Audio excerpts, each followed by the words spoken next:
Барилгын хөгжлийн төвийн хамт олон цус хэлбэл судлалын үндэсний төвтэй хамтран 5 дахь жилдээ цус бэлэглэх өдөрлөгийг амжилттай зохион байгууллаа.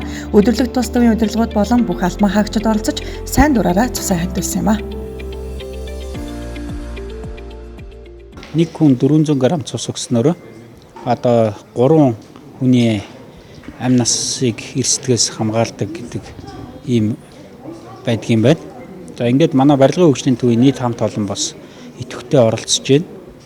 За сүүлийн үед бол одоо энэ корона цар тахлын энэ үед бол цусны нөөц бол одоо маш Монгол улсын хэмжээнд бага байгаа юм байна. Тэгэхээр одоо бусдаа одоо бусад төрийн эмчит үйлдвэрийн газрууд болон нийт одоо монголчуудыгаа бас одоо энэ цус хандвалах аянд нэгдээч гэж уриалж байна. Би бол одоо жил болгон цусаа ингээд хандвалдаг байгаа. Тэгээд энэ удаагийн юунд цус хандсандаа ер нь сэтгэл маш их өндөр байна. Тэгэхээр сүүлийн үед бол залуучууд цусны донорын нэгдээд тэ цусаа хандвалах үйлс бас маш их нэмэгдэж байна гэсэн статус тоогоо баримт гарч байна. Тэгэхээр нийт залуучуудтай хандаад бас уриалга хэлэхгүй.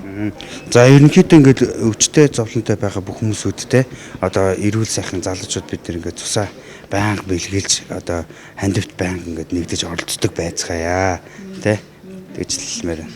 Манай хамт олон бол одоо ерөөсөө энэ цусаа хандвалах өдрийг хүлээдэг. Тийм бүгдээрээ энд маш идэвхтэй оролцдог.